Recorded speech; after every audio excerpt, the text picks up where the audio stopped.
Foi.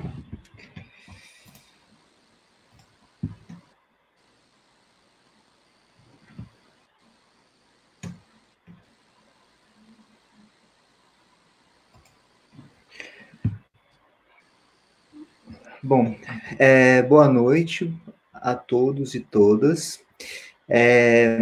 Depois eu vou falar sobre cada uma das pessoas, então, boa noite a todo mundo que está assistindo. A gente vai apresentando as pessoas, eu vou apresentar as pessoas brevemente, falar brevemente sobre o livro, e é também o momento em que as pessoas começam a chegar para assistir também essa live, que tem o objetivo de fazer um lançamento assim, público, né, do último livro do Fico, que se chama Ditadura Militar, Prefácios, Palestras e Posts, que foi lançado só na versão digital, em e-book. Em breve eu vou colocar o link aqui para quem tiver interesse em comprar o livro diretamente no formato eletrônico, que é o único que vai sair. E a ideia hoje é fazer uma conversa bastante descontraída, sem muitas formalidades. As pessoas que estão, né, reunidas aqui, nós vamos ser 8, parece 8 ou 9, já não me lembro. E o critério, basicamente, né, da escolha das pessoas, dos convites, são pessoas que foram orientadas pelo Fico em diferentes momentos da carreira e pessoas que foram orientadas por ele no doutorado, né? Enfim, foi um critério que eu estabeleci. Enfim, já que é bastante gente, eu tinha que escolher por algum tipo de critério. E alguns integrantes do site História da Ditadura, que é um projeto que eu tenho, e daqui a pouco eu falo um pouco melhor sobre isso. Bom, o Fico, Carlos Fico, né, professor titular de História do Brasil da UFRJ, dispensa, né, grandes apresentações. E aí eu vou apresentar brevemente cada uma das pessoas e falar também de maneira bem breve o trabalho que realizou com o Fico, né. Eu vou começar pela Miliandre, que é a Miliandre Garcia, que foi orientando de doutorado no Fico, do Fico e defendeu a tese dela em 2008, uma tese sobre censura teatral. E hoje em dia ela é professora da Universidade Estadual de Ponta Grossa. O Pedro Fagundes, ele foi orientando do Fico, defendeu a tese de doutorado, defendeu a tese em 2009, sobre a ação integralista brasileira. E embora ele tenha defendido a tese sobre isso, depois ele tem um trabalho enorme relacionado à ditadura militar, às comissões da verdade, enfim. E hoje em dia ele é professor da Universidade Federal do Espírito Santo. Nós teríamos o Daniel, que não chegou ainda, então eu vou pular ele. O Diego está aqui, que é um pouco parecido com a minha trajetória, né? Foi orientando do Fico na graduação, mestrado e doutorado, e defendeu a tese em 2019, falando sobre o combate à corrupção durante a ditadura. E o Diego é professor de História na rede pública do Rio e agora em Natal. Guilherme Ribeiro, que é o mais novinho, né, que é orientando atualmente do Fico, e faz uma tese sobre a Frente Parlamentar Nacionalista, enfim, nesse período entre 56 e 64. Aí, além, né, das pessoas que são os orientandos, fora o Daniel, que não chegou ainda, eu vou fazer aqui as alternâncias, porque esse programa só cabe em 6 pessoas.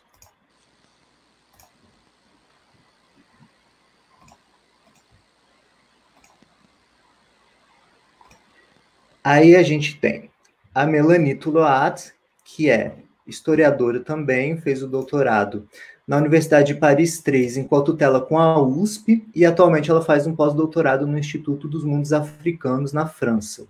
E também é editora do site História da Ditadura. E o Pedro Russo, que também é editor do site História da Ditadura, é atualmente doutorando em História na UF. E eu e o Pedro, a gente criou e a gente coordena junto o grupo de estudos História da Ditadura, que é um grupo de debates acadêmicos, assim, um pouco uma tentativa de imitação de um grupo que o Fico tinha no passado. E esse grupo atualmente é ligado ao Núcleo de Estudos Contemporâneos da Universidade Federal Fluminense. Bem, e eu, enfim, Paulo César Gomes, que fiz essa trajetória, né, de graduação, mestrado e doutorado com o FICO, e atualmente eu faço um estágio de pós-doutorado na UF, e tenho esse site que criei em 2016, o História da Ditadura, que claramente é inspirado, se não é uma espécie de continuação do site que o FICO tinha há alguns anos, né?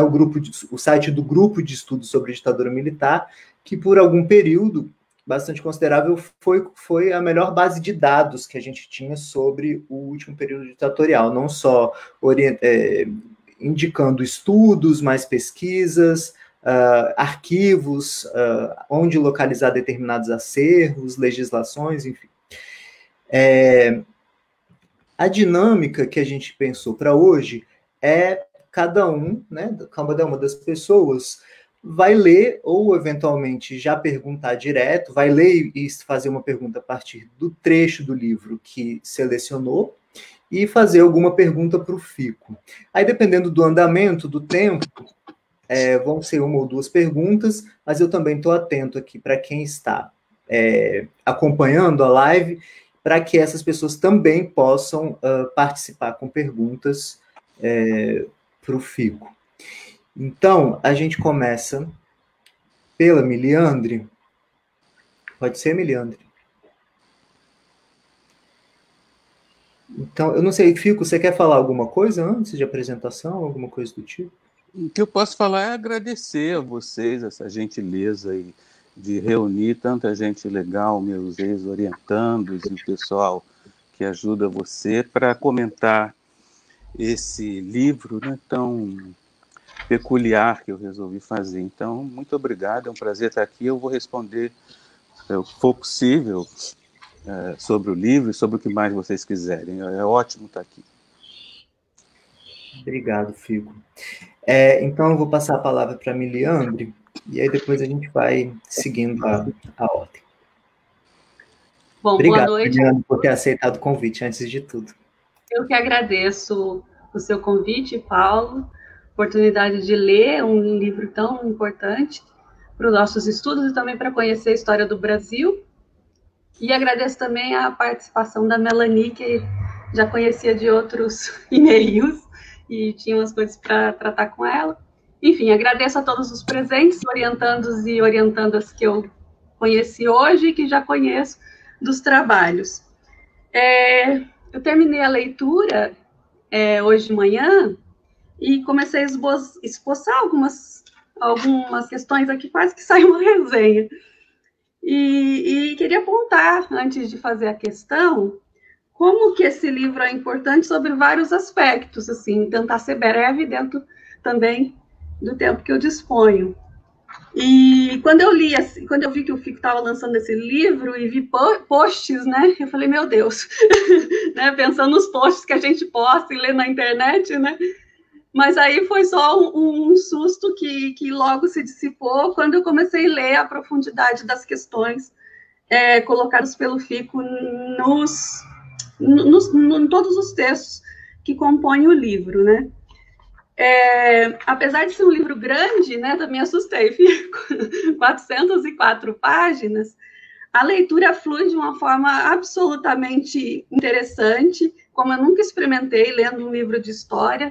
Normalmente eu canso muito lendo um livro de história, inclusive meus próprios textos, e os textos que o Fico compõe esse livro, eles vão, mesmo que tenham sido escritos em tempos diferentes, eles vão se amarrando, né, e dialogando uns com os outros. Mais uma vez, a gente atesta, por esse livro e por tantos outros trabalhos oferecidos para o Fico, o domínio pleno da escrita, articulado aos eventos históricos, um vasto conhecimento teórico aliado a uma profundidade analítica, que não desconsidera questões metodológicas ou mesmo o debate historiográfico. E não por acaso, o Fico acaba sendo uma das principais referências, né, nos estudos de ditadura ou mesmo na história do Brasil, e uma referência para todos nós aqui presentes. Eu até dou uma atenção especial ao debate historiográfico, já tinha lido um outro artigo do Fico sobre esse mesmo assunto, mas desse, como ele dilui o debate na exposição e na análise dos eventos, das personalidades históricas, ele acaba ganhando uma certa vivacidade, né, quando é colocado, diluído ao longo do texto, mas sem perder profundidade. Então, a gente tem várias teses desconstruídas nesse livro, que é um importante, que é muito importante para quem está começando, mas também para quem já é profissional aí da área e que tem pesquisa, já tem pesquisa realizada nesse assunto. Então, a tese da dicotomia da sociedade versus militares, o mito da história incruenta, a luta armada como reflexo, né, do acirramento das forças repressivas, ou o acirramento dessas forças como reflexo da luta armada. Ele chega a mencionar a teoria dos dois demônios e a teoria da equivalência, a ideia de que a luta armada, de alguma forma, construiu uma memória que, de repente, se tornou sinônimo de resistência democrática, como que algumas instituições que apoiaram o golpe de 64 se constituíram uma memória de fortalecimento dessa mesma resistência. Então, e também as diferenças, o que é golpe civil-militar, o que é ditadura militar, isso é importante até para dissipar essas dúvidas. Acho que FICO inaugura um gênero textual que vai ser muito bem recebido pelos nossos pares, também por estudantes e pesquisadores de diferentes níveis, e mais que isso, né, por um público mais amplo, não necessariamente ligado à universidade, mas que tem interesse em conhecer detalhes da nossa história recente, e também da história para o Brasil, e não só da história recente, mas como essa história recente dialoga com um fenômeno mais amplo, que é o autoritarismo. Reitero, então, minha opinião de que o livro é realmente uma excelente contribuição para a historiografia brasileira e para quem se interessa por história do Brasil, e espero realmente que ele faça escola e inspire outras iniciativas nesse sentido, né? Eu tinha até terminado aqui com uma citação do Mark Bloch, mas fazendo aqui, achei meio piegas, eu vou pular essa citação. vou poupá-los disso.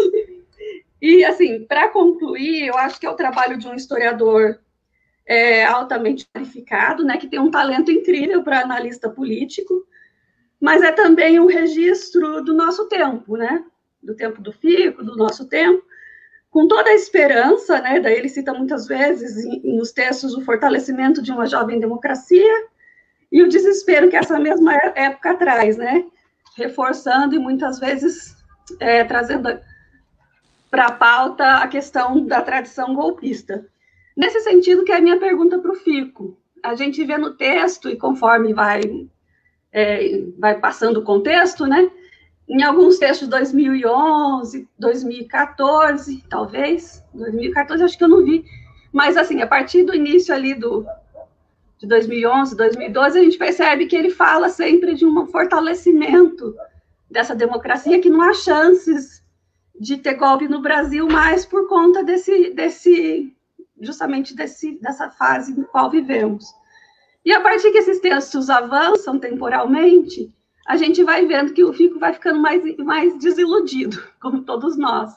Então, a minha pergunta é sobre isso mesmo, se o FICO ainda nutre essa esperança, acha mesmo que a democracia está mesmo fortalecida e as chances de golpe, de ditadura são mínimas, ou se ele mudou, né? O contexto fez mudar de opinião nesse sentido.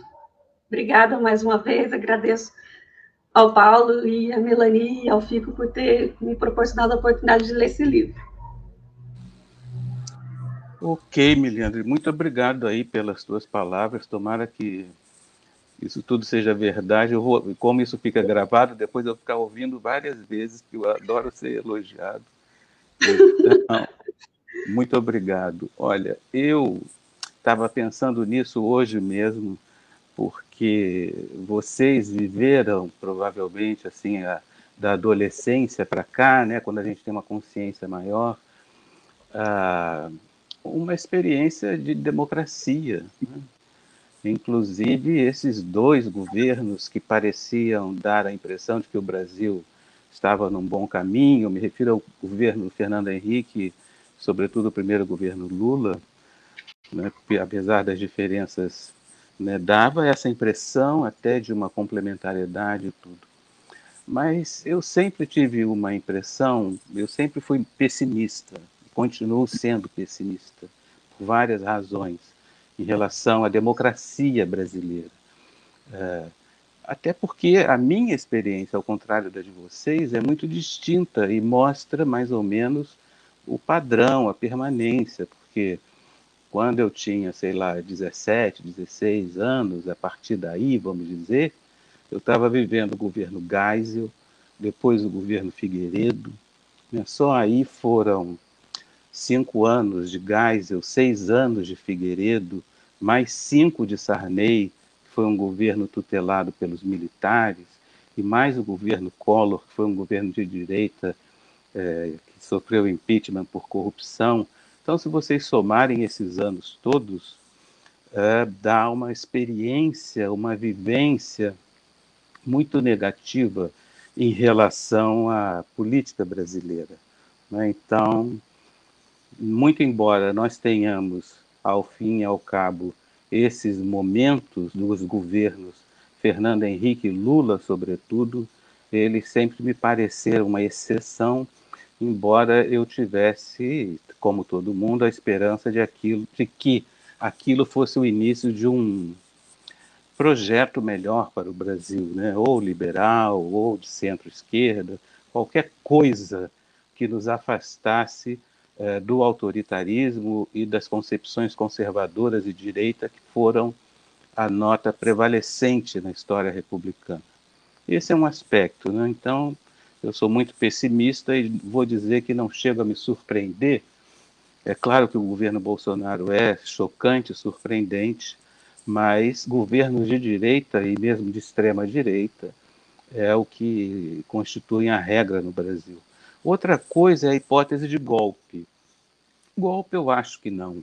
Golpe clássico de Estado, fechando o Congresso, Supremo, né, tanques na esplanada do Ministério, eu acho isso muito difícil, né?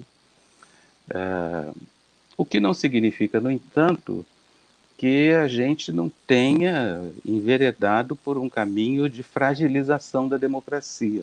Acho que são coisas diferentes, né? O risco de golpe clássico e a óbvia fragilização da democracia que a gente já está vivendo, porque esse é o primeiro presidente em muitos anos que critica os direitos humanos, né? Então, nós temos essa diferença, essa singularidade, além de todas as outras coisas que caracterizam o autoritarismo do Bolsonaro, essa, me parece, é flagrantemente reacionária, antidemocrática e autoritária, crítica aos direitos humanos que ele faz abertamente, ele e seus seguidores, né, ministros, etc. Então, esse esgarçamento da democracia a gente está vivendo, né, como uma tradição de autoritarismo que, infelizmente, marca a história republicana brasileira. Então, acho que golpe não, mas fragilização da democracia, isso a gente já está vivendo. Eu não sou, como eu disse, otimista, né, mas eu tenho uma esperança que é uma espécie de compromisso com a democracia. A esperança de que o eleitorado brasileiro consiga uma solução melhor no futuro, né, no sentido de encontrar candidatos que sejam mais responsáveis, alinhados com a democracia, defensores dos direitos humanos, etc. Por que eu digo que isso é uma esperança que não é vã, que é um compromisso com a democracia? Porque uma das características centrais do autoritarismo brasileiro é a descrença na população, a descrença no povo, de que o eleitorado é incapaz, né? E, portanto, eu não me alinho a essas pessoas que chamam todos os eleitores de Bolsonaro de gado, ou de fascistas, ou de racistas, né? Eu tenho a esperança de que esse eleitorado, a maioria, estou me referindo ao eleitorado do Bolsonaro, né, quem elegeu esse presidente. Boa parte desses eleitores, eu acredito, vai, no futuro, fazer escolhas melhores, né? E, portanto, é essa esperança que eu tenho, embora eu não seja muito otimista.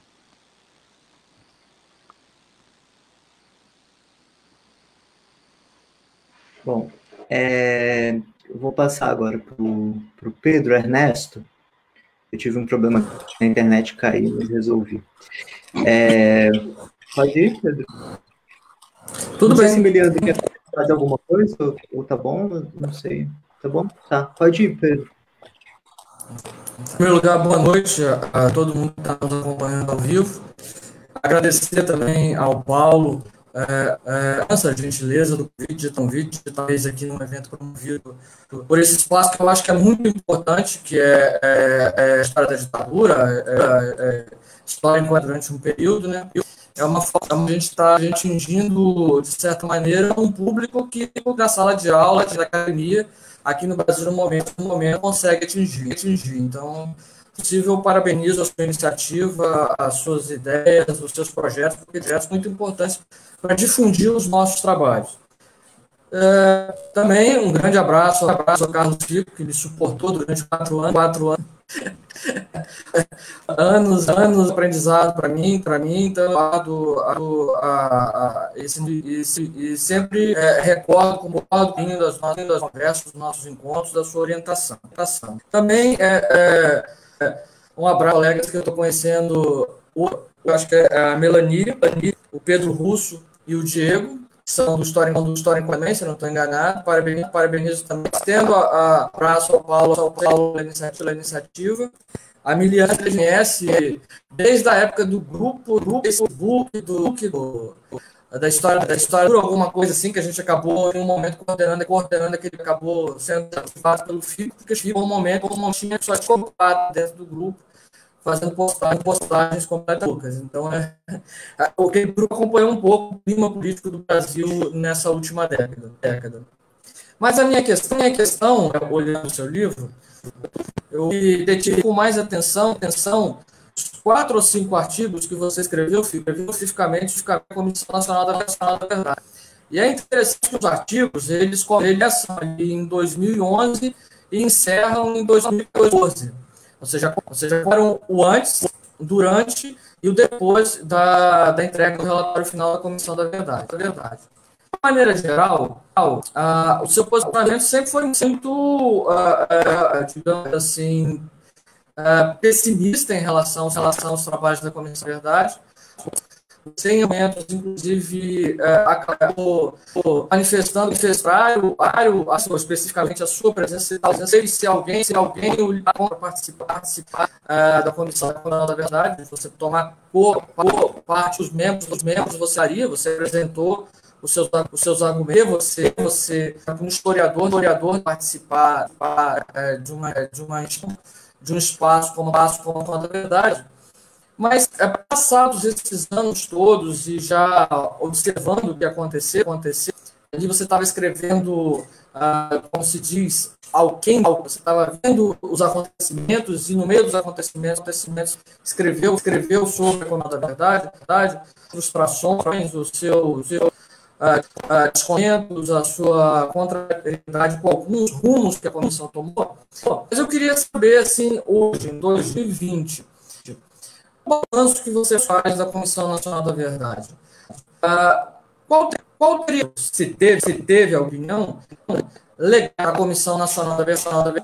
E se teve um legado positivo, qual foi, na sua opinião, o grande vácuo, o grande espaço que não se deu? Qual foi, assim, o momento, exatamente um termo que você usa, a maior frustração que a Comissão Nacional da Verdade deixou para você ter escrito esses textos, lendo eles agora, alguns, você é muito otimista, você fala, espero que ouçam as pessoas, aquelas não fazem parte daquele panteão dos grandes mortos, daquelas conhecidas, aqueles casos, atenção da minha. Então, qual a sua opinião hoje? Os legados na verdade, e você acha que faltou o relatório final da Verdade? Parabéns, um abraço. Muito obrigado, Pedro. O teu áudio estava um pouco com eco, mas eu consegui compreender a pergunta, a questão toda. A minha avaliação da Comissão da Verdade sempre foi muito negativa, né? E foi piorando, rapaz. Eu lamento muito dizer isso, mas a minha avaliação hoje é ainda pior do que era na época, inclusive em função desse quadro nacional de guinada para a direita ou mesmo para a extrema-direita, né? Porque eu reputo esse tipo de visão, por exemplo, que as pessoas têm da ditadura militar. Há um desconhecimento óbvio do que foi aquele período, né? E, portanto, se aquela oportunidade tivesse sido conduzida como eu supunha devia ser, abrindo para a sociedade um discurso, uma busca não só daquela coisa heroicizante da luta armada e do questionamento dos casos emblemáticos, mas partindo para uma perspectiva mais ampla, que mostrasse para a sociedade brasileira o grau de violência, obscurantismo que afetou todas as pessoas, né? E não apenas aqueles casos emblemáticos ou as vítimas da repressão da esquerda no âmbito da esquerda revolucionária. Se isso tivesse acontecido, será que a sociedade brasileira não teria se engajado mais nos trabalhos da Comissão Nacional da Verdade, que foram trabalhos ignorados pela sociedade, né? Porque a comissão não buscou dar publicidade aos seus trabalhos, nem fez esse movimento de abranger as pessoas comuns como vítimas da ditadura. Então, eu acredito que se isso tivesse acontecido, possivelmente, é claro que não dá para fazer hipóteses retrospectivas, né? Mas possivelmente a gente teria, em primeiro lugar, menos resistência, porque muita gente resistiu e resiste, não só os militares, mas setores conservadores de direita, à perspectiva da Comissão da Verdade, né? Que, por essas razões, de insistir num discurso vamos dizer, heroicizante da luta armada e dos casos emblemáticos. E, portanto, essa resistência talvez fosse menor, né?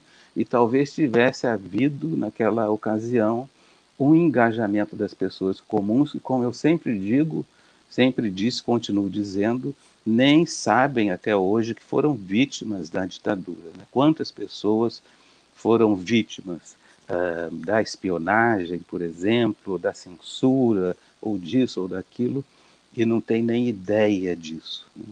De modo que eu acho que foi muito ruim. O relatório foi um relatório mal costurado, mal escrito, uma colcha de retalhos, né?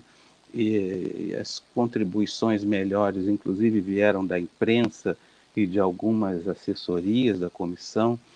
Então, mas o problema principal é esse que eu mencionei, né? Realmente foi uma oportunidade perdida, no sentido de que a sociedade não se interessou, né? Não foi mobilizada pela Comissão Nacional da Verdade.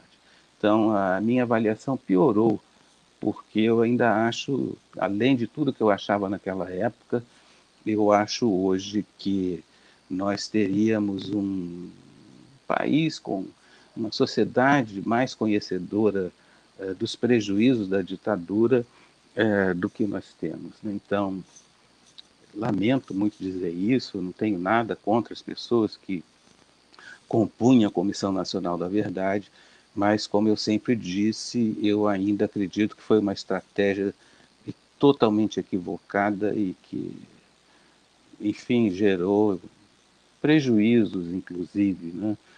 No sentido de a gente não ter mobilizado a sociedade em busca de um conhecimento objetivo e crítico, né? Isso, infelizmente, é o que eu acho.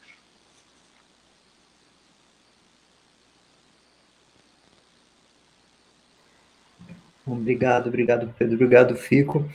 Eu queria só lembrar, eu coloquei nos comentários de quem estiver assistindo o link que leva até o livro, que é apenas em e-book, né? Tem pessoas perguntando aqui quando será impresso. pelo que eu entendi, não vai ser impresso, né, Fico? Vai ser só nessa forma. Esse livro, ele é nessa sistemática da Amazon, né, do Kindle Publish Something, me lembro o que é a sigla. Então, é pelo Kindle. E tem a opção, sim, de fazer impressão sob demanda.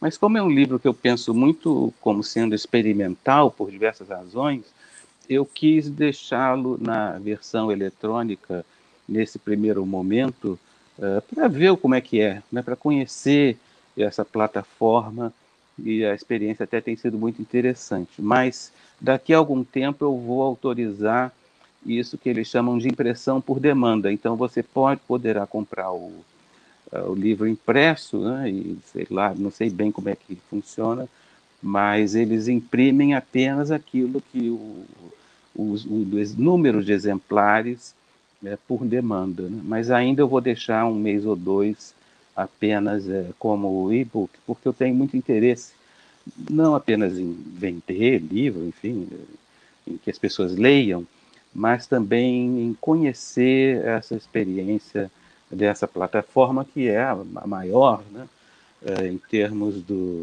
de e-books, né, a plataforma da Amazon, com esse sistema de edição via Kindle. O Kindle, o livro pode ser lido não apenas por quem tem esse objeto, né, esse device, esse equipamento que é o Kindle, mas também por quem tem tablet ou qualquer outra coisa que você pode baixar o aplicativo Kindle, né? Então, por enquanto é assim. Perfeito. Então está respondido. Algumas pessoas perguntaram isso. Enfim, tem bastante gente, tem vários colegas, vários amigos. Queria ressaltar a presença da Tatiana Maia, que é uma colega, professora de História, historiadora da PUC do Rio Grande do Sul, e é com quem eu estou organizando um livro onde as entrevistas que foram dadas, concedidas, né, por historiadores e historiadoras por história da ditadura, vão ser publicadas, entre os quais vários estão aqui debatendo essa noite. Eu vou passar agora para o Diego. Pode ser, Diego? Pode sim. Boa noite a todos. Meu nome é Diego, eu tenho 30 anos, eu fui acompanhado pelo FICO durante quase toda a minha formação profissional, desde 2008, né? Então, eu estou muito feliz de estar aqui. Gostaria, FICO, de parabenizá-lo pelo livro e sinalizar a minha gratidão pessoal e a minha admiração pelo seu trabalho intelectual, né? Desde a sua tese, como eles agiam, um grande irmão, eu creio que você contribuiu para a formação de uma geração de historiadores no Brasil. Sobre esse livro, Ditadura Militar, Prefácios, Palestras, Posts, além das virtudes que os colegas já destacaram, eu gostaria de apontar também alguns outros aspectos muito positivos e encaminhar minha pergunta, né? Achei muito interessante o recurso que você selecionou de colocar alguns documentos na íntegra. Isso é muito importante, porque às vezes nós pesquisadores não conseguimos financiamento, ou não conseguimos ir aos arquivos no exterior, né? Ou às vezes não conseguimos, e o fato de ter os documentos na íntegra, como você fez com alguns exemplares, é muito positivo, né? Vi muito interessante também alguns textos que assumem o desafio da divulgação científica, né? Ou seja, em alguns dos posts do blog, você fala para o grande público. Eu acho que esse é um grande desafio posto aos historiadores, né, no nosso tempo. E várias outras virtudes, fora a narração de alguns episódios peculiares, né, como do primeiro carnaval após o golpe. Gostei muito da passagem sobre o restaurante Calabouço também, achei que foi muito enriquecedor. E eu pude notar também que esse livro ele reúne digamos assim, contribuições suas num período muito delicado da história brasileira, né, de 2011 para cá. E é nesse sentido que eu gostaria de encaminhar a minha pergunta, que é dupla. É uma pergunta em duas, já que eu tive que ser conciso. Isso é difícil às vezes para mim. A pergunta que eu tenho a te fazer, Fico, é a seguinte: como se sente um historiador que dedicou parte tão importante da vida a compreender a ditadura brasileira diante da eleição de Bolsonaro e Mourão, né? E aí, nisso, uma outra pergunta, mais voltada para os novos historiadores, em que eu estou incluído.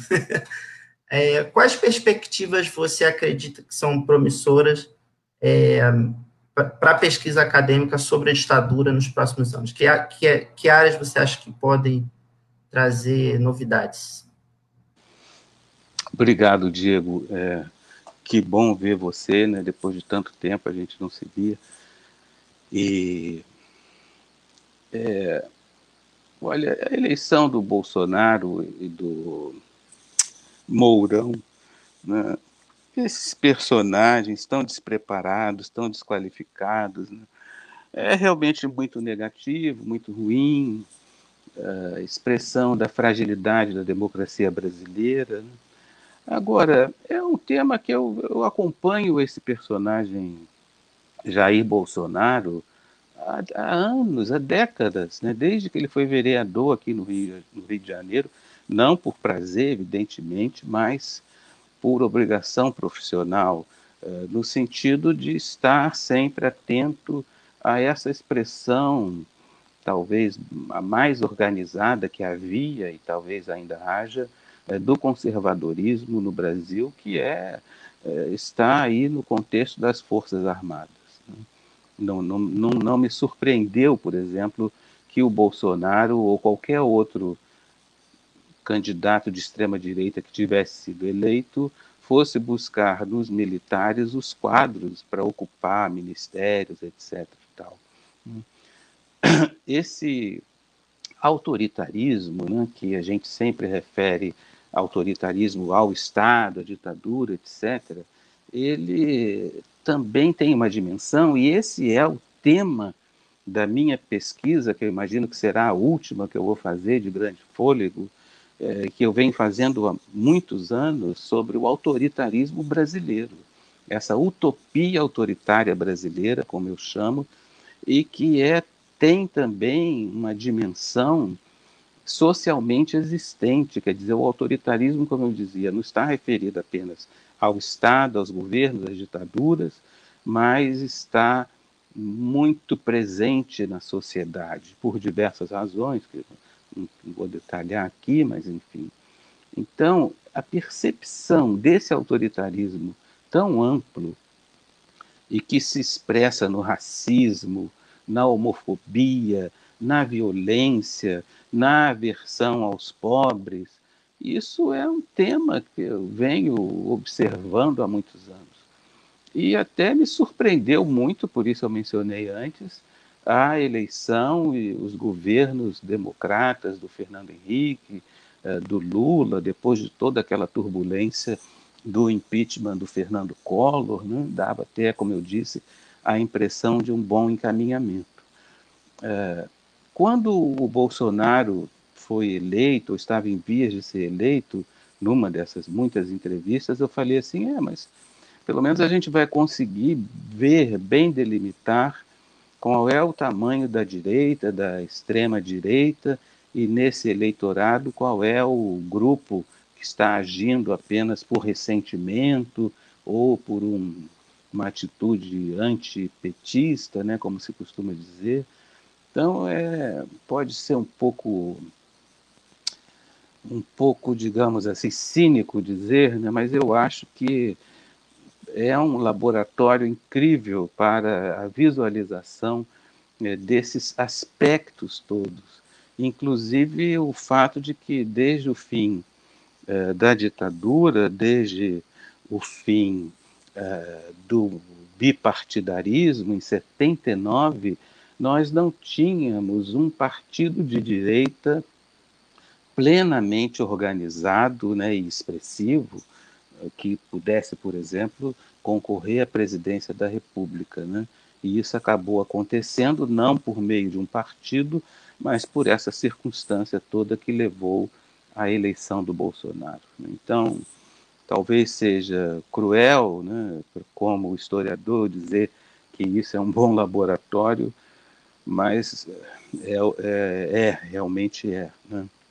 Então, e como eu disse, eu tenho essa convicção, essa esperança, que não é otimismo, né, mas é a esperança como compromisso democrático de acreditar que o eleitorado realmente vai ser capaz de, nesse processo pedagógico, né, uma pedagogia difícil, com muitos percalços, né, que a gente vem construindo desde o fim da ditadura, eu acredito que esse eleitorado, nessa pedagogia política, vai acabar fazendo melhores escolhas.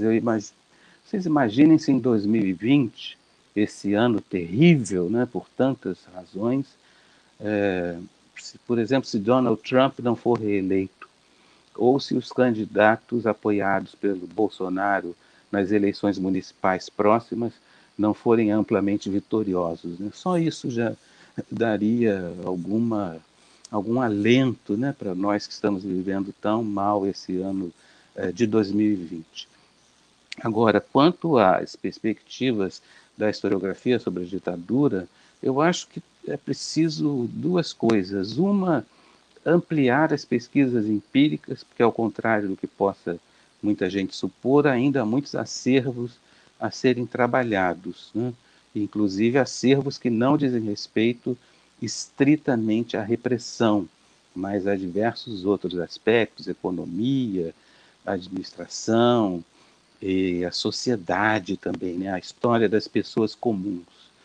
Isso é preciso trabalhar mais. Assim como eu acho também que é preciso, o esforço que eu tenho feito nos últimos tempos, um esforço, eu dizia, de elaboração teórica, teórico-conceitual. Será que essa noção de doutrina de segurança nacional é eficaz para se compreender a ditadura? Será que há outras concepções sobre o formato institucional da ditadura?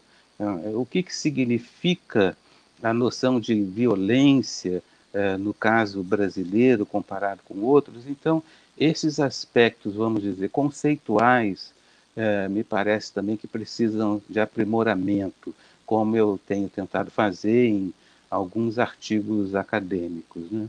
Então, é isso. Muito obrigado, Diego, pelas tuas questões.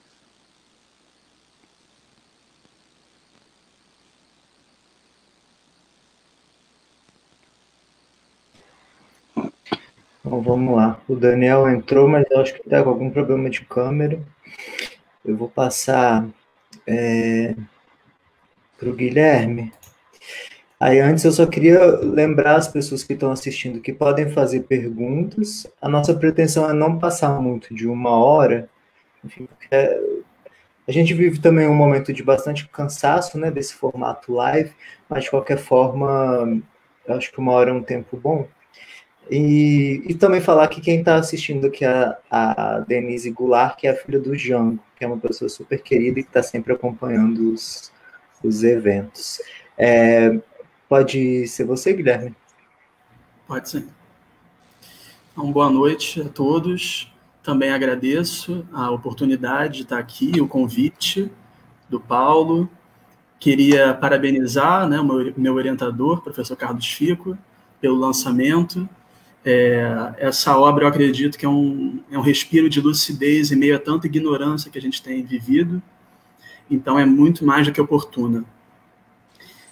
Parabenizar mais uma vez a equipe do História da Ditadura. Já fiz algumas vezes diretamente para o Paulo César, mas é sempre bom reafirmar, porque é um projeto muito sério e é um projeto, enfim, que é muito competente também de divulgação do conhecimento histórico. Bom, eu vou ler um item que está presente em um dos vários capítulos do livro. O capítulo é Historiografia. Né? Esse capítulo ele tem 3 itens. Para quem ainda não teve acesso ao livro, anotações sobre a historiografia brasileira, temas recentes, jornalista, historiador, historiador, jornalista, e regimes autoritários no Brasil republicano. Eu selecionei alguns trechos desse segundo item, jornalista, historiador, historiador, jornalista. Como não é tão pequeno, eu só vou ler alguns trechos, até para possibilitar que outras pessoas possam ter interesse e adquirirem a obra, né? Bom, esse item foi primeiramente publicado no blog pessoal do FICO, Brasil Recente, em 3 de julho de 2016. Então, eu passo a leitura de alguns desses trechos. FICO diz o seguinte no início: quando do lançamento do último livro de Hélio Gaspari, A Ditadura Acabada, um jornalista me ligou para entrevistar-me. Fiz alguns elogios, poucas críticas e pensei, não vai sair. Não saiu. É compreensível. A festa de lançamento não é o melhor momento para críticas. Aí ele abre aspas, mas a censura deve ter sido feita por falta de espaço, diria Eremildo. Aí lá pelas tantas, referindo-se ao Hélio Gaspari, o professor Fico diz: sua coleção de livros sobre a ditadura militar é contribuição notável à historiografia sobre o período, não havendo qualquer autor que possa competir com Gaspari em termos de divulgação dessa história para o grande público. As críticas que fiz na entrevista inédita não são novas, mas as mesmas que já fiz em relação aos livros anteriores, que inclusive já publiquei em livro meu. São 2. A primeira diz respeito ao fato de que os documentos utilizados por Gaspari são apenas parcialmente acessíveis. Qualquer conhecimento objetivo ou científico só é assim considerado quando submetido ao que chamamos de processo social do conhecimento, que depende da intersubjetividade do método.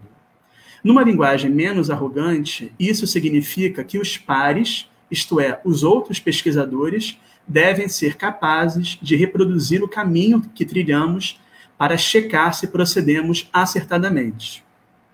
Ora, no caso do historiador, isso depende, obviamente, do acesso às fontes. Se eu não digo onde estão, quais são e como é possível acessar tais fontes, os demais historiadores não poderão checar minha análise. Desse modo, o conhecimento histórico proposto por Gaspari sustenta-se graças a uma espécie de licença histórica decorrente da notável credibilidade que possui. Gaspari parece ter afirmado que ninguém até hoje lhe pediu quaisquer documentos. Presumo, então, que ele os cederia. O certo, entretanto, seria doar toda a documentação ao Arquivo Nacional ou ao CPDOC.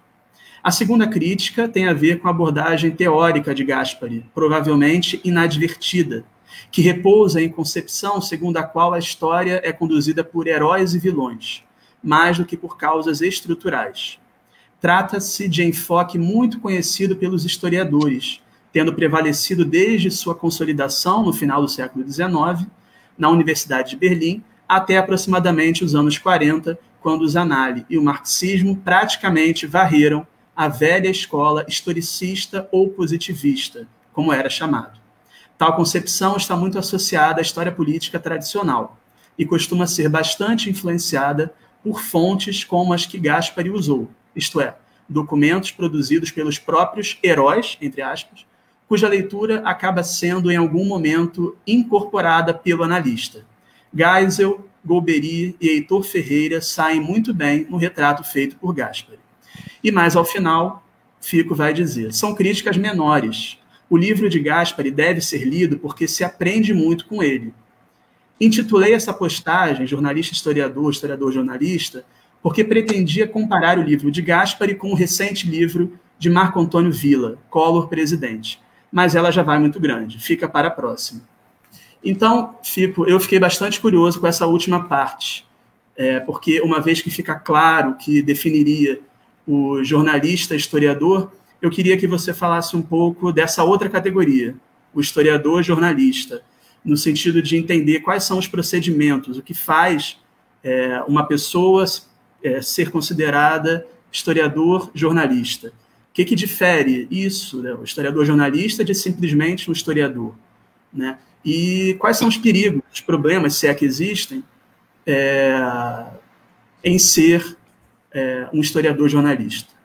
Muito obrigado e parabéns mais uma vez. Obrigado, Guilherme. Prazer também ver você aqui.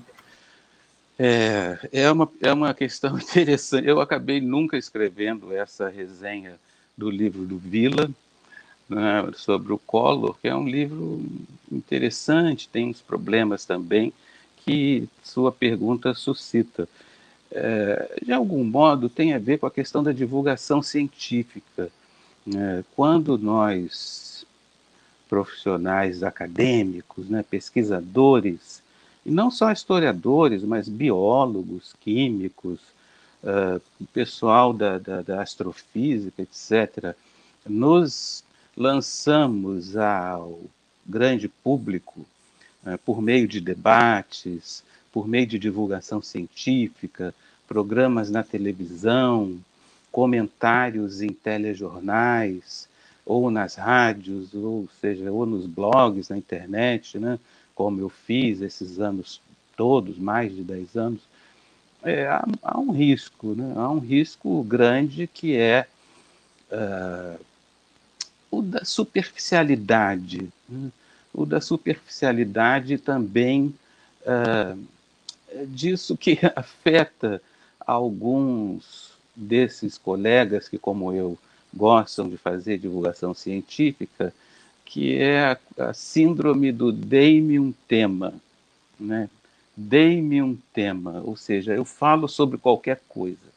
Né? Isso eu acho muito perigoso, muito arriscado, quando nós que somos, em geral, especialistas num certo campo, acabamos, nos atrevemos, eu diria melhor, nos atrevemos a falar sobre toda e qualquer coisa. Eu recebo pedidos de jornalistas para falar sobre as coisas mais enlouquecidas do mundo, né, de um ponto de vista histórico. Eu falo, meu amigo, eu não sei nada sobre isso, eu não vou poder dar uma entrevista sobre isso. Então, a superficialidade, ela é o risco maior, e a generalidade que advém dessa volúpia, né, na qual muitas vezes todos nós, muitos jornalistas também, embarcam, né? É uma coisa que tem esse risco que as redes sociais mostram, né, com tanta evidência, o risco de você ficar em busca do maior público, do maior número de likes e do maior sucesso na televisão, ou na internet, ou nos jornais, ter uma coluna num grande jornal. Tudo isso é o risco que se corre, né? Agora, eu acho que esses riscos têm de ser controlados, evidentemente, né? Cada um lida com isso da maneira que pode. Muitos colegas acham ruim, né? Muitos colegas que eu conheço já me disseram, direta ou indiretamente, que isso é ruim, que é uma coisa que nós não deveríamos fazer, mas eu acredito vivamente que, sobretudo nós que temos esse compromisso com essa pesquisa, essa busca de reflexão sobre a história do tempo presente, é algo que nós devemos à sociedade, né? Sobretudo agora, nessa época de tanta divulgação de informação equivocada, falsa, nós devemos à sociedade esse serviço, né?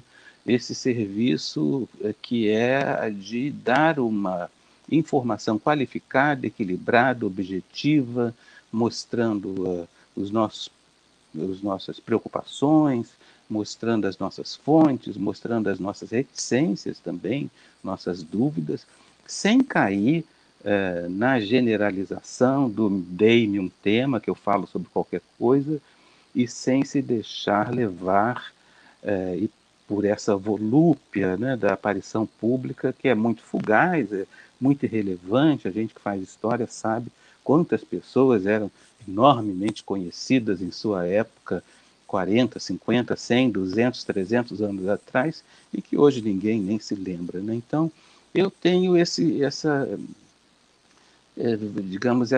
cuidados, né? E tenho muito pé no chão quando falam que eu sou isso, que eu sou uma referência, que eu sou não sei o quê. Tenho muito pé no chão em relação ao que eu faço, né? E o alcance diminuto, inclusive, do que eu faço. No entanto, eu acho que é fundamental a gente ter essa presença. É como se fosse um complemento do ensino como se fosse uma inserção pública do cidadão e como pesquisador, né? E, portanto, eu acho que é um trabalho importante. No caso do Vila, particularmente, que é um querido amigo com quem eu trabalhei muitos anos na Federal de Ouro Preto, ele sempre foi um pesquisador muito capaz de levantar muitos dados e tem a memória mais privilegiada que eu já conheci em alguém. Ele é capaz de lembrar de tudo o tempo todo. Então, isso facilita muito essa opção que ele fez, né, de ser um polemista, de ser um crítico contundente e frequentemente mal visto, né, sobretudo pela esquerda, mas é uma pessoa que fez essa opção de se tornar um polemista da imprensa, né, assim como muitos intelectuais brasileiros no passado fizeram também. Então eu ia analisar nessa resenha prometida que nunca se realizou por falta de tempo, enfim, uma crítica da perspectiva do livro sobre o Collor que o Vila adotou, justamente articulando essas questões. Mas eu nunca tive tempo, depois acho até que eu esqueci, porque a coisa do blog tem uma dinâmica, né, que às vezes escapa um pouco ao nosso controle. Mas eu acho que os riscos são esses: superficialidade, generalização, falar sobre qualquer coisa e escorregar para um caminho de vaidade e, portanto, comprometendo todo o trabalho, né?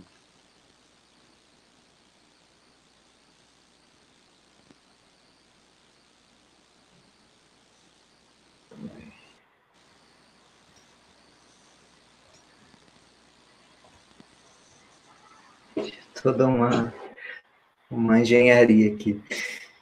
Bom, Daniel, atrasado. Eu não te apresentei, mas se você quiser falar um pouquinho, eu apresentei cada uma. Eu vou falar aqui, não, que eu tinha programado. Enfim, o Daniel foi orientando do FICO também no doutorado, defendeu a tese dele em 2017, e hoje em dia ele é professor da rede privada no Rio de Janeiro. Aí, Daniel, palavra com você. Obrigado, Paulo. Boa noite a todos. Boa noite, mestre Fico. Tudo bem? Tudo bom, Daniel?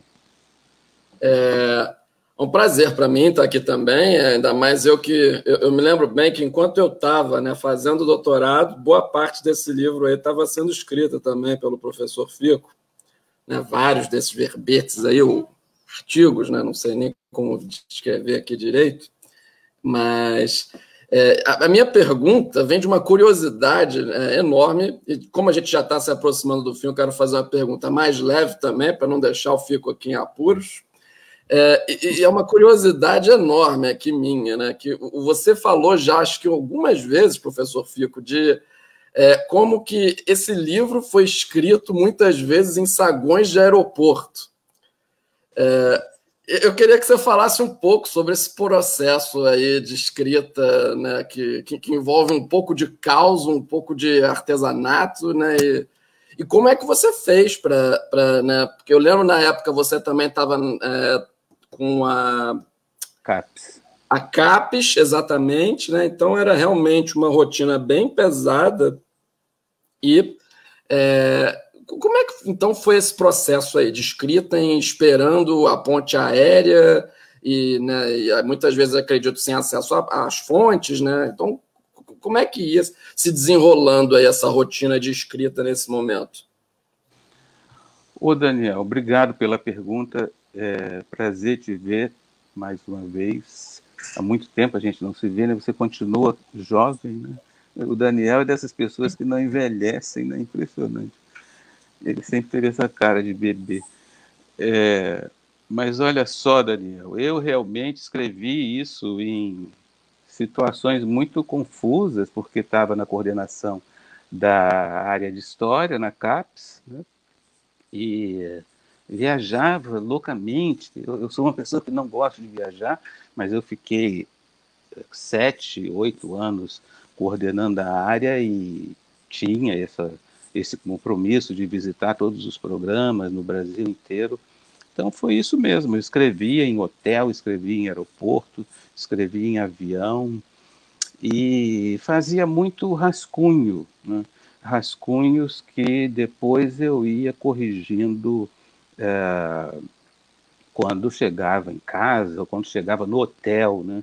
Frequentemente eu usava os hotéis para finalizar esses textos, e vários dos textos dos 2 blogs, eles foram finalizados nessas condições. É uma coisa interessante, porque a gente vai treinando, né, formas de escrita, né, que são muito peculiares. Até essa época, eu só conseguia escrever em casa e com tudo arrumado.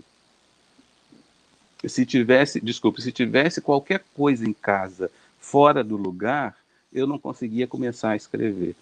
Quando veio o período da CAPES, eu tive, evidentemente, que abandonar esse preciosismo e as coisas, então, assumiram outra dimensão, né? Eu tive que fazer todas essas experiências. E ainda é a escrita, ainda é um pouco esse problema da escrita que me levou a publicar esse livro, né? Não foi só o processo de escrita que foi peculiar, mas é o que eu estou vivendo hoje que me levou a publicar esse livro agora. Porque eu estou fazendo uma pesquisa de tal forma complicada sobre essa história da utopia autoritária brasileira que uns 2 meses atrás eu falei, meu Deus, eu não vou conseguir, né? E eu ainda acho que tem muitas dificuldades, acho que esse livro vai demorar muito tempo, essa pesquisa para se concluir vai demorar muito. E então eu falei assim, vou parar um pouco, eu não consigo mais escrever, não consigo mais sistematizar os dados, e então eu posterguei a escrita do livro que eu estou fazendo agora para produzir esse livro, né, que é um livro evidentemente mais leve, foi muito agradável, os textos já estavam todos prontos, então eu tive de fazer revisões apenas, e também a experiência de fazer um livro eletrônico que eu não havia feito autoralmente, né? Foi então uma forma de postergar, adiar esse meu compromisso que está me trazendo tantas dificuldades e está difícil de levar à frente, né? E outra coisa também curiosa, já que você mencionou esse problema da escrita em condições adversas, é que frequentemente eu deixava esses rascunhos, né? Não só para os posts, mas também o que eu publicava nos blogs, né? Mas também para o que eu usava como anotações para palestras. Eu fiz muitas palestras ao longo desses anos todos sobre o golpe, sobre a ditadura, sobre isso, sobre aquilo. E frequentemente a gente faz anotações rascunhadas que usa para falar nas palestras, né?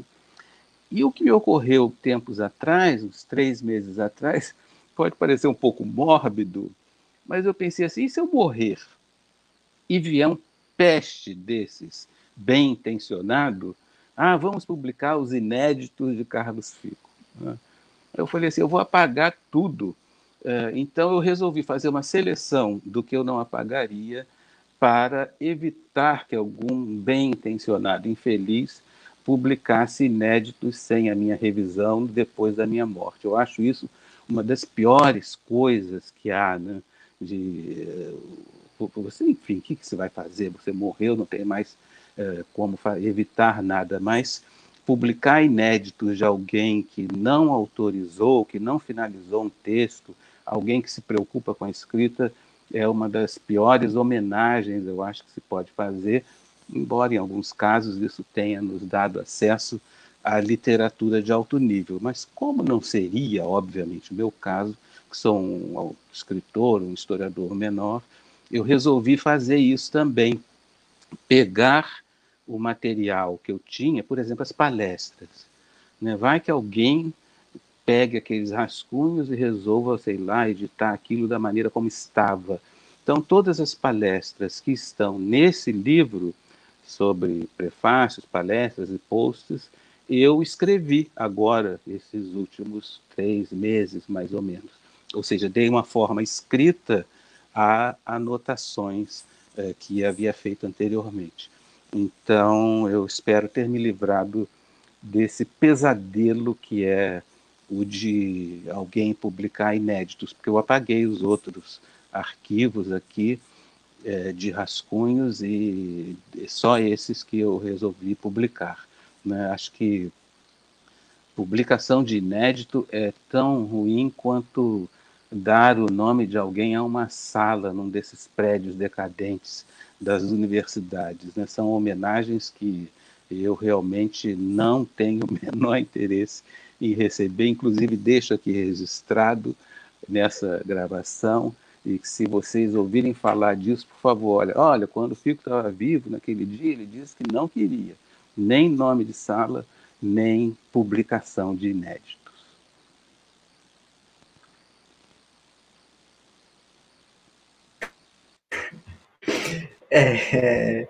Antes de passar para a Melanie na ordem, vou só fazer uma... Alguém fez uma pergunta, Carlos Vieira, e que fala, enfim, é uma pergunta, enfim, que traz uma série de questões, né, para além do que ele perguntou, mas ele fala assim: corremos o risco de uma reescrita da história da ditadura, uma espécie de revisionismo de extrema-direita?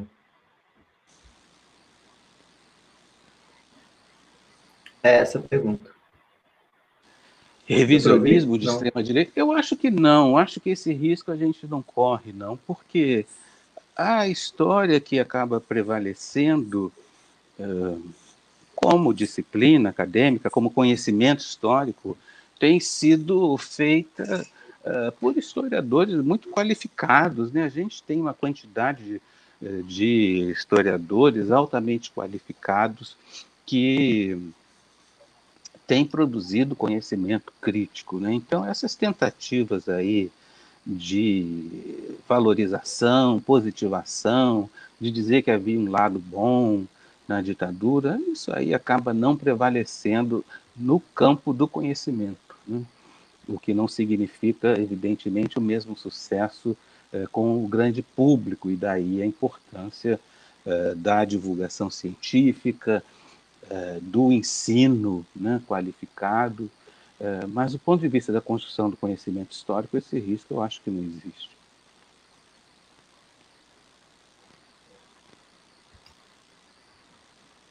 Perfeito. Eu passo agora para a Melanie. Oi, Paulo, boa noite. Agradeço também esse convite e a participação. É um prazer estar aqui com vocês, comentando o livro do professor Carlos Fico. Bom, infelizmente eu tinha pensado em algumas perguntas que já foram feitas. Então, eu vou improvisar. Na verdade, não vou improvisar, mas, bom, isso significa que a gente tem conexão boa e, enfim, mas acho engraçado. A primeira pergunta que eu queria fazer, a Miliano falou já sobre isso na primeira parte do livro, né, na parte sobre o golpe. Eu fiquei interessada em saber também se a conclusão, né, que você, Carlos, fazia, dizendo espero estar certo, ao afirmar que a sociedade brasileira não mais aceita nem aceitará soluções autoritárias para seus problemas. Queria, né, falar sobre isso e se você ainda seria capaz de afirmar hoje essa conclusão. Mas então, eu vou tentar cavar um pouco mais minha segunda pergunta sobre o gênero textual, né? Essa peculiaridade do livro, que eu achei particularmente muito bom, achei muito interessante, também muito agradável de ler, o que não é pouca coisa. Aliás, é uma leitura muito fluida, muito interessante, quase que um diário, na verdade, né? E, assim, essas 400 páginas de prefácios, palestras e post me deixam muito pensativa sobre isso, porque é interessante, a meu ver, claro, o conteúdo, né, as reflexões sobre a história e historiografia do período ditatorial, mas também esse processo de redação do livro. Então, os mecanismos você já comentou, mas eu acho que, assim, me pareceu resultar esse livro num lado muito íntimo, né, um diário, assim, que trilha as evoluções das suas reflexões, dos seus pensamentos, enquanto historiador, mas também enquanto cidadão brasileiro também, né? E eu queria, se você quiser, comentar um pouquinho sobre essa originalidade, né? Essa peculiaridade do íntimo, que ainda precisa ser muito, muito explorado nos trabalhos em história, né? E trabalhos historiográficos. Uhum. Obrigado, Melanie. Realmente é um formato, é uma forma, é um gênero talvez diferente que a gente ainda nem sabe bem considerar qual seja, né? Eu me refiro, sobretudo, a esses textos no qual, de algum modo, a gente se posiciona na internet, né? E que eu chamei de posts em geral, porque decorrem de 2 blogs. Esse tipo de produção, esse tipo de gênero, quando voltado inclusive para a divulgação científica, é uma coisa nova, né? Então, e sobretudo no nosso campo em que isso não é muito exercitado. E eu sempre tive muito interesse, muita curiosidade de trabalhar com texto, né? Na verdade, escrever é o que sempre me estimulou muito, ademais da reflexão teórica e da pesquisa histórica empírica. O ato da escrita é um ato que me interessa muito, né? Enquanto experiência, inclusive estética, e, portanto, tem também uma dimensão de experimentação formal, estilística, de adequação da linguagem ao grande público, né? E você tem toda a razão, isso sempre foi algo que esteve presente para mim, né? Até porque eu ouvi muito ao longo da minha vida dos grandes mestres, grandes historiadores brasileiros que eu tive o privilégio de ter como professor, que, poxa vida, como os historiadores são chatos e escrevem de maneira chata. Então, esse desafio, que não é só o desafio de ser agradável, né, mas é o desafio de elaboração de uma narrativa que seja ao mesmo tempo densa, que tenha uma equação estética, isso sempre me preocupou, né? A minha tese de doutorado já era algo nesse sentido, né? Muito pouca gente, inclusive, percebeu isso, mas foi um esforço também de experimentação com a escrita, né? Então tem esse lado que eu acho que é algo que nos falta nos cursos de graduação, laboratórios de reflexão sobre a narratividade histórica, né? Não só nessa dimensão da escrita agradável, né, prazerosa, mas no sentido de um alcance dessa narrativa e de suas modalidades, quer dizer, a consciência que o historiador tem de ter sobre as diversas formas de construção da narrativa histórica, que é claro, como dizia um grande professor, Arno Velling, talvez a gente tivesse de fazer 2 versões, por exemplo, ou 3 ou 4, de cada trabalho, uma versão acadêmica, uma versão para divulgação científica, uma versão para não sei o quê. Isso tem mais de 30 anos que a gente discutia com o Arno, né? E, portanto, laboratórios, eu dizia, na graduação, que discutam essas coisas, né? Que discutam, inclusive, as pré-figurações discursivas, as pré-figurações de linguagem, as diversas modalidades da linguagem com base na retórica. Eu acho que isso faz uma falta tremenda. Então, é um aspecto que me interessa muito de perto, né? E eu, inclusive, acho que são 3 coisas distintas. Os textos que eu escrevi a partir de intervenções orais nas palestras, né?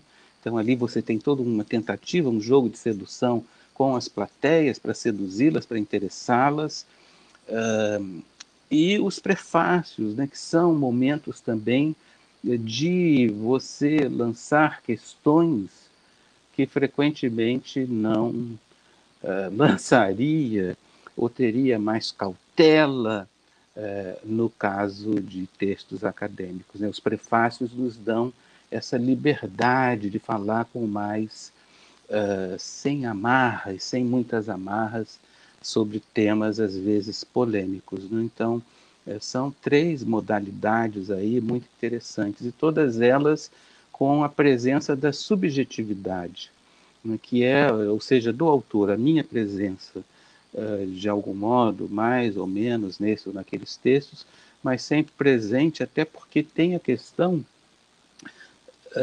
dos temas da história do tempo presente frequentemente dizerem respeito a problemas terríveis, né? Tortura, holocausto, ditaduras, Segunda Guerra Mundial. Então, quando esse historiador desses temas fala, ele também está mobilizando uma necessidade de empatia em torno, sobretudo, daqueles que foram prejudicados ou vítimas, né, desses eventos. Então, a figura da ironia, né, aquele historiador distanciado, aquele historiador que está pesarosamente distante do seu objeto, como a dizer assim, coitadinhos, eles nem sabiam o que estavam vivendo. Essa figura denunciada por Hayden White não dá conta das necessidades retórico-formais, estilísticas da história do tempo presente. A gente, o historiador do tempo presente, tem de se abrir mais, não só para mostrar as suas dúvidas, as suas questões, mas também para esse momento que o Dominique Lacapra chama ainda de necessidade de algum grau de empatia, porque você tem de ter acolhimento em relação às vítimas. Então, o equilíbrio entre objetividade e empatia demanda a presença do historiador no texto. E, portanto, todos esses textos que dizem respeito à ditadura, não sei o quê, tortura, repressão, também expressam um pouco essa minha preocupação. Vocês veem que é uma preocupação um pouco assim teórica, né? Um pouco talvez presunçosa, mas realmente é uma coisa que está presente comigo há muitos anos, e em todos os trabalhos, quase todos os trabalhos que eu fiz.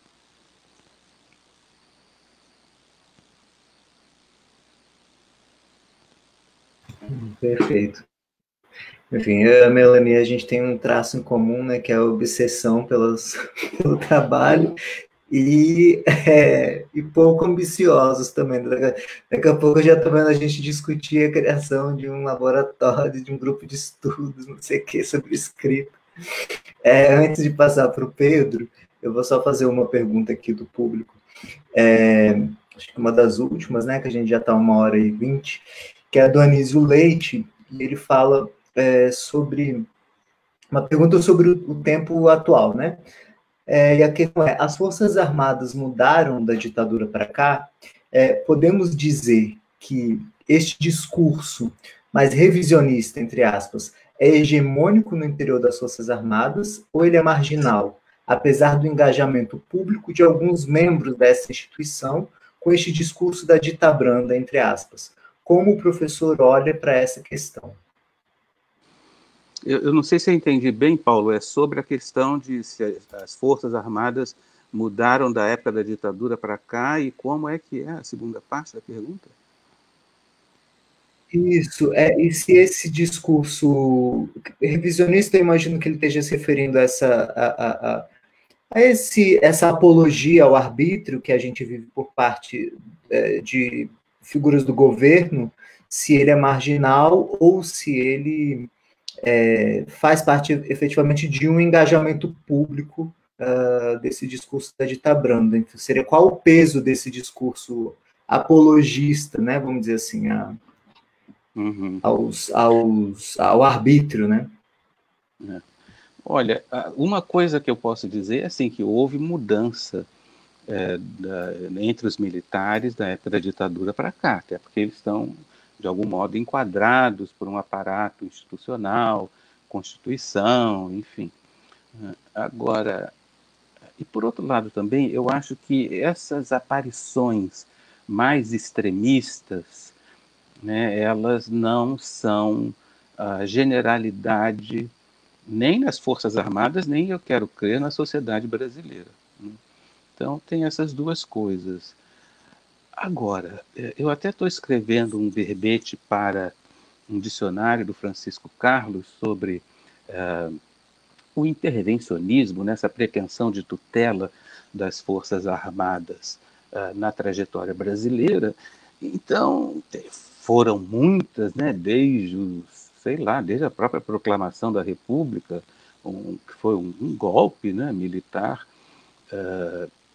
que instaurou governos militares, inclusive no início da República, depois toda a questão do tenentismo na Primeira República, a presença dos militares na Revolução de 30, no golpe de 37, e assim vai. Então foram muitas intervenções, cada uma delas, talvez a gente possa identificar algumas fases, mas cada uma delas, evidentemente, tem suas peculiaridades. No entanto, é possível ver um traço comum, que é esse da ideia de uma superioridade dos militares, né, eles se verem como superiores aos civis. Isso é bastante constante, foi bastante constante.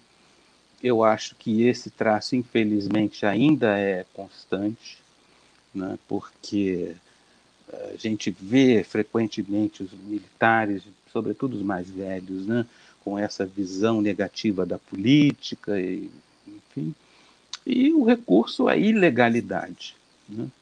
O recurso à força, a intervenção pela força, rompendo a legalidade. Esse segundo aspecto, hoje em dia, eu acho mais difícil de ocorrer, como eu já mencionei. Então, recorrer à deposição de presidentes, impedir a posse de presidentes, ou dar um golpe, ou coisas dessa natureza, que caracteriza uma intervenção pela força, rompendo a legalidade, eu acho que é difícil encontrar entre os militares, hoje em dia, sobretudo os mais jovens, né, oficiais superiores, e mesmo vários oficiais generais, ânimo para isso. Até porque muitos deles têm consciência de seus fracassos, né, do fracasso dessas intervenções.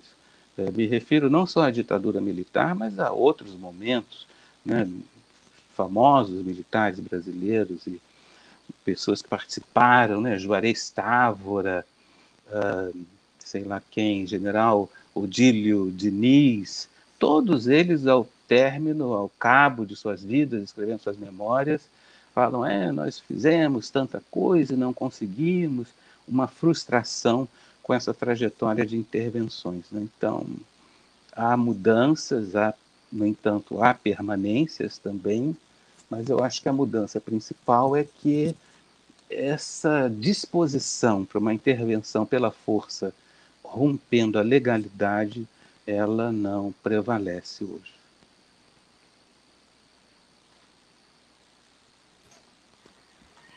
Perfeito. Vou passar para o Pedro, para a gente finalizar, aí no final eu vou fazer uma última questão do público, aí a gente encerra. Pedro, pode ir lá. Boa noite, professor Carlos Fico, boa noite, Paulo, agradeço pelo convite. Não conheço o professor Carlos Fico pessoalmente, mas é óbvio que, como todo historiador, passei pelos livros dele, também por essa formação, essa geração que foi formada pelos textos e livros do Fico, eu faço parte dela também. E agradecer, é um prazer imenso estar aqui nesse lançamento hoje. Gostei bastante do livro também, não vou comentar muito ele, porque acho que os colegas já comentaram muito bem, falaram muito bem. E eu estudo o período da transição, que é algo que poucos historiadores estudam. Então, assim que eu abri o sumário do livro, a primeira coisa que eu fui procurar eram os textos sobre a transição. Tem um tópico lá sobre transição e anistia, né? Então, a minha pergunta vai nesse sentido. No texto Anistia, Tortura e Terrorismo, produzido em 2010 para o Programa de Pós-Graduação em História Social da UFRJ, o professor realiza uma análise sobre o pedido de reinterpretação da lei de anistia que fazia pouco tempo tinha chegado no Supremo Tribunal Federal. A ação de descumprimento de preceito fundamental, a DPF 153, acabou sendo votada naquele mesmo ano de 2010 e manteve a interpretação dada à anistia quando da sua aprovação, em 1979. No trecho que li, o professor apontava a existência de, abre aspas aqui para o professor Carlos Fico, um grande mal-estar que acometeu parcela bastante significativa da sociedade, justamente com o modelo brasileiro de transição, cujos fundamentos mais importantes foram a lei da anistia e a eleição do presidente civil ainda pelo colégio eleitoral, haja vista a derrota da emenda das diretas.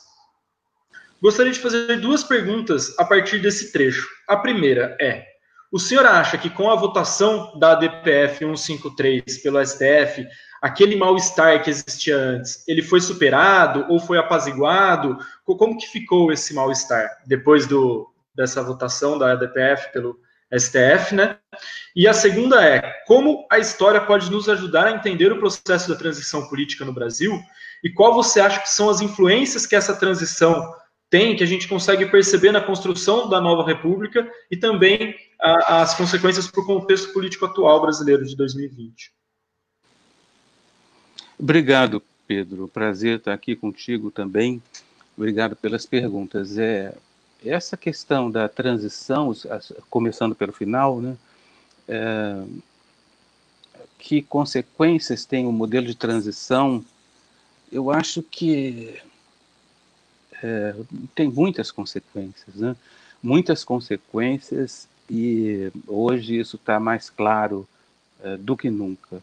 A principal consequência negativa, inclusive, e que muitos advogavam como sendo a qualidade, a positividade da transição brasileira, de não ter criado conflitividades, né, com o passado.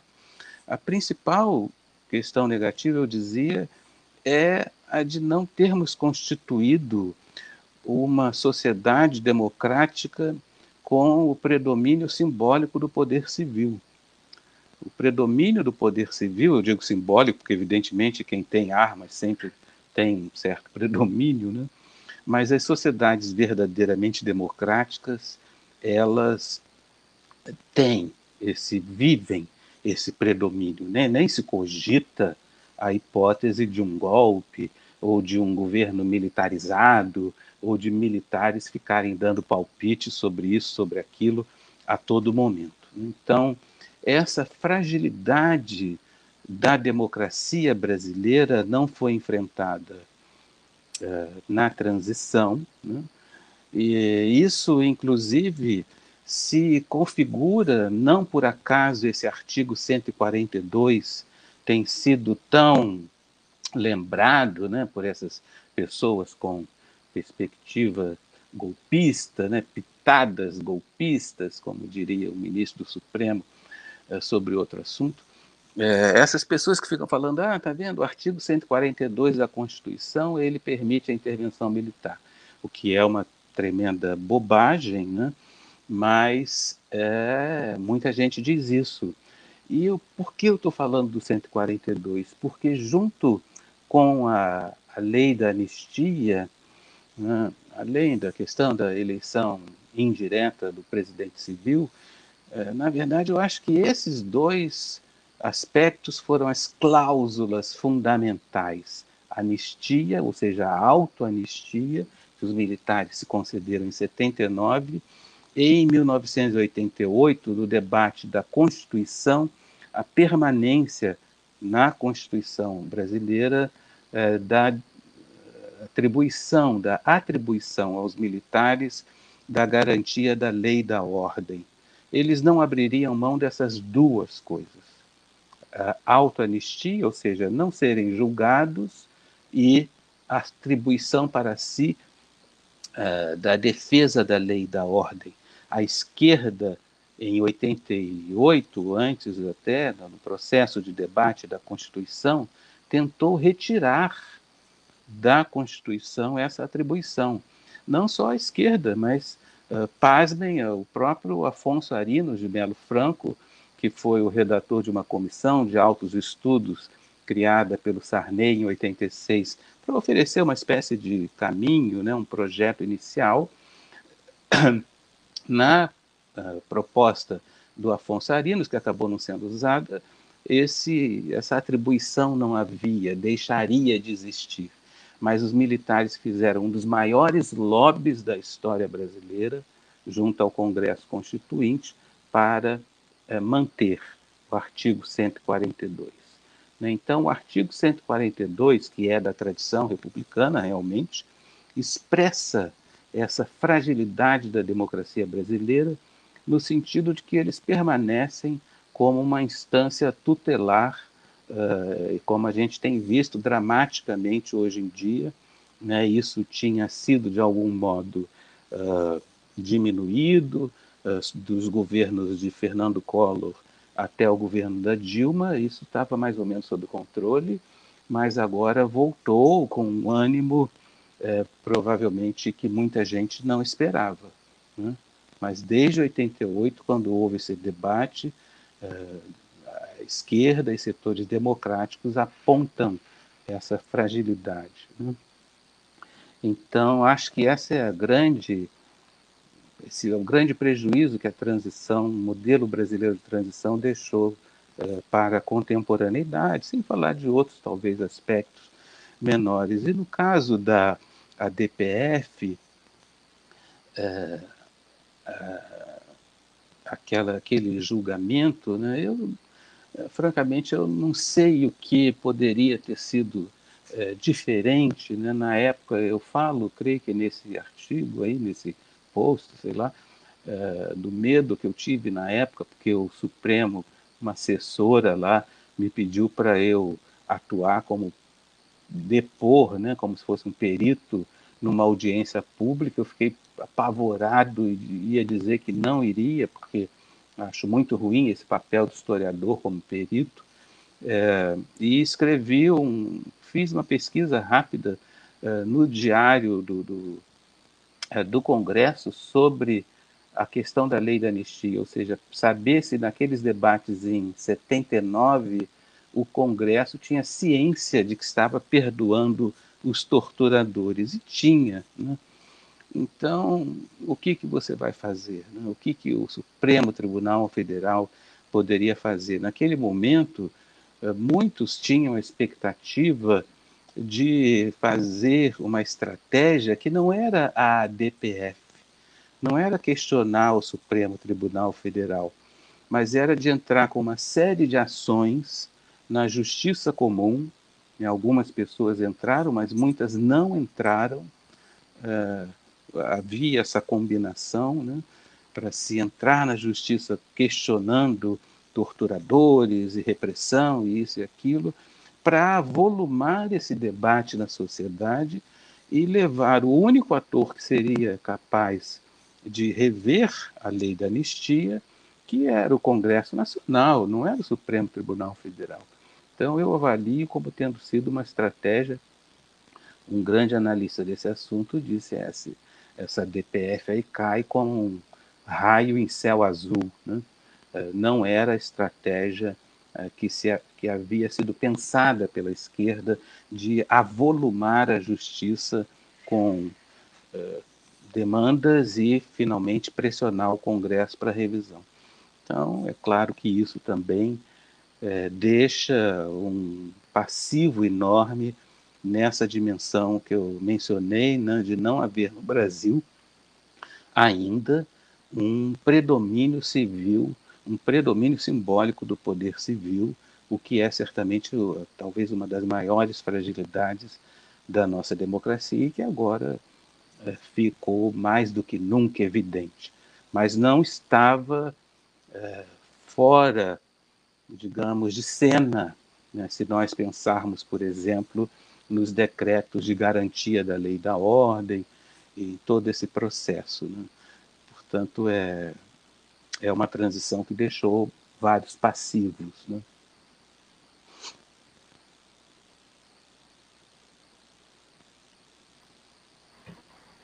Então, já terminando, assim, né, eu queria, na verdade, fazer uma questão que não tem a ver com o livro exatamente, e nem especificamente com ditadura, mas é uma noção que você falou da última vez que a gente fez um evento como esse, no outro projeto, né, no História em Quarentena, que foi essa noção da retórica da eminência. Que eu fiquei pensando muito sobre o que você falou, mas ao mesmo tempo eu fiquei em dúvida se eu entendi bem o que você quis dizer com isso, entendeu? Então, na verdade, a minha pergunta era mais que você falasse um pouco sobre essa noção da retórica da eminência. Tá certo. É um negócio complicado, né? Eu sempre penso muito nisso, como historiador do tempo presente, que nós todos, é compreensível, né?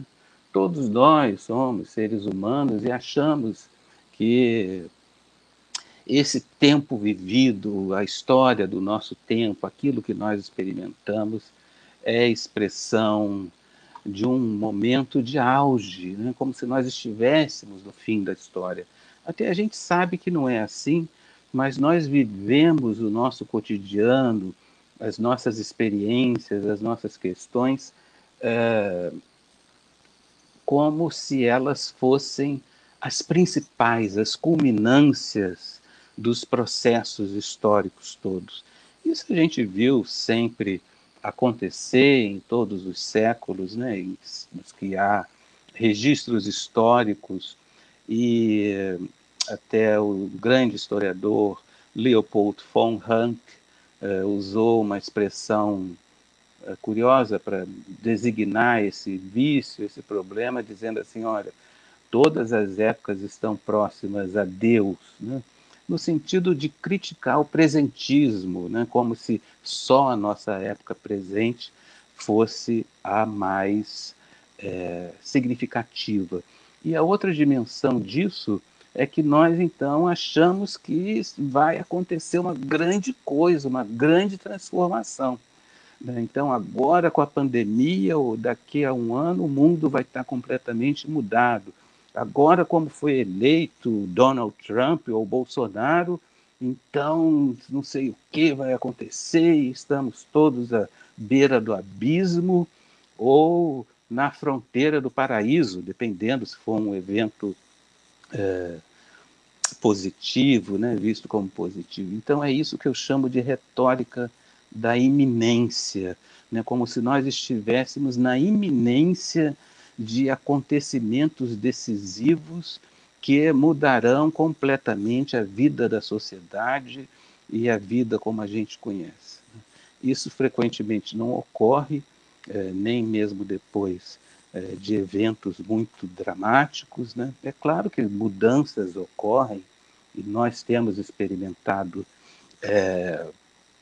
desde o final do século passado, início desse século, fenômenos muito dramáticos, mas o historiador, sobretudo o historiador como eu do tempo presente, e sobretudo o historiador do tempo presente como eu, que lida com a mídia, com a divulgação científica, frequentemente a gente tem que dizer, olha, alto lá, calma, não vai ter um novo normal, ou não vai ter uma ditadura porque o Bolsonaro foi eleito, ou, enfim, é isso, mais ou menos, o que eu chamo de retórica da iminência, portanto, com um sentido crítico, né, de que a gente deve evitá-la, deve evitar essa suposição de que só porque estamos aqui, só porque estamos experimentando esses fatos, esses processos, que frequentemente são mesmo dramáticos ou pungentes, ou enfim, isso por si só não significa que estamos sendo testemunhas oculares da história no sentido dessa que essa expressão em geral quer significar, é que estamos diante dos grandes momentos transformadores, até porque em geral a história vai se processando, as mudanças vão se processando muito lentamente. Então eu acho que é bom ter cautela com a retórica da iminência.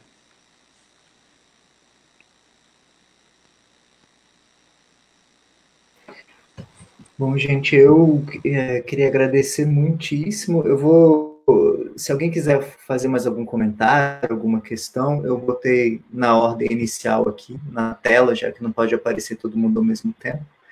Miliandro, Pedro, Diego, se alguém quiser fazer mais uma questão, mas eu já de antemão agradeço muito, enfim, a todo mundo que aceitou o convite, pessoas amigas, assim, mais do que colegas, que já tivemos contatos em outras ocasiões, especialmente ao FICO, enfim, se eu for contar os anos, né, tipo, de orientação, são 10 anos, acho que uma relação de orientação que durou mais do que todos os meus casamentos, mas, enfim, mas não e agradecer a todo mundo, agradecer o FICO, e se alguém tiver mais alguma coisa para falar, mais alguma questão, algum comentário, fica à vontade.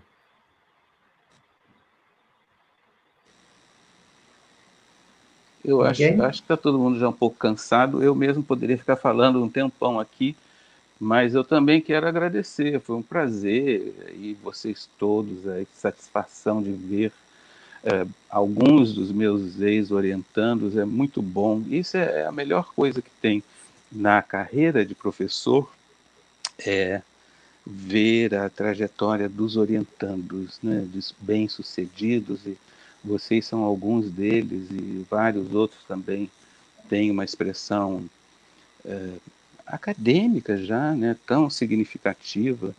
O Guilherme vai ser o meu último orientando de doutorado, então vai fechar com chave de ouro, de maneira que é ótimo estar aqui comentando esse livro. Eu espero que esse livro sirva também para estimular a reflexão dos meus colegas sobre a necessidade da gente se voltar para o grande público e fazer divulgação científica e buscar uma articulação com esse grande público, né? Não apenas por meio do ensino, mas também por esses canais que são tão importantes, né? Tão importantes como a gente tem visto para a política, para a difusão de ideias, etc. Então, um prazer muito grande e muito obrigado a vocês. E comprem o livro.